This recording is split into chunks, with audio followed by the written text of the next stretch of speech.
done is something that unforgivable, but this is also does cause the stress.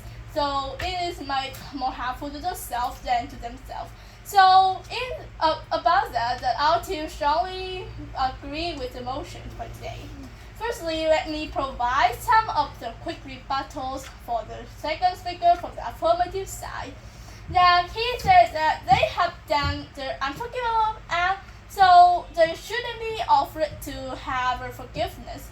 But I think that some people don't feel regret about their behavior and maybe they ask again and again, but not all people do that. Everyone have a mistake, can have some forgivable acts and they need to forgive. And they might change the chance to fit their behavior to feel sorry about what they have done. So now is my ideas about this. Firstly, that forgiveness is fundamentally a personal moral act and do not really want to be ground-doer. Forgiveness is not about excusing the act or erasing injustice. It is about how the victim chooses to process their own pain. Denying victims the option of the forgiveness removes the moral autonomy. And if it poses the internal the right level of unforgivable, which may not reflect how individual victim or society want to be respond. For example, that some of survivors of terrorism or the goal is to choose the forgiveness to move forward of their life. It doesn't mean that they excuse the crime. It is a way to stop being emotionally bound to the predators. Secondly, is forgiveness the support healing and mental liberation for victims. Holding on to rage or vengeance can be psychologically damaging in trauma recovery. That forgiveness is often framed as a step toward mental peace. That's studied in psychology, so the people who practice forgiveness on their own terms often experience lower of the depression, anxiety, and PTSD.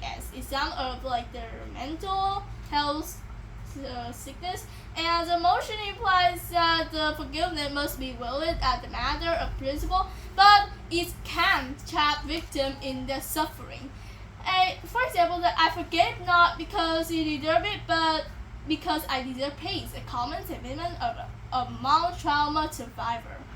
And the next one is really difference of the human's possibility, even for the worst. That morality is not static. People can reflect, can change, can feel good, and can seek the remediation. So by denying some possibility to forgiveness, we eliminate the path of the divisions. It's not just for the individual, but also for community, for society, and especially for the post-conflict setting. Not all the purchases are the common monster. Many were shaped by trauma, ideology, and system injustice. Recognizing its accusing but understanding. For example, in the Romans after 1994, recognized the Gagasa allow for confession, forgiveness, and community regulations, help avoid a cycle of revenant killing. Last but not least, is society need reconciliation, not endless retribution.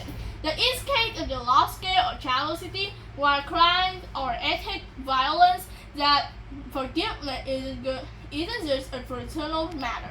It is necessary for nation healing. So if the certain acts that permanently be unforgivable, then entire group or maybe the nation could be trapped in a permanent conflict. For example, that South Africa chose that the recognitions and commissions allow a president of temperature to confess the change or the amnesty that many victims choose to forgive to prevent civil war. In conclusion, that we also forgive them is help you feel more better and less stress in both sides will feel more better. So while you should try to forgive them. Forgive is a brave and benevolent act, and it doesn't cost you anything. You can give away and feeling more better. Thank you for listening.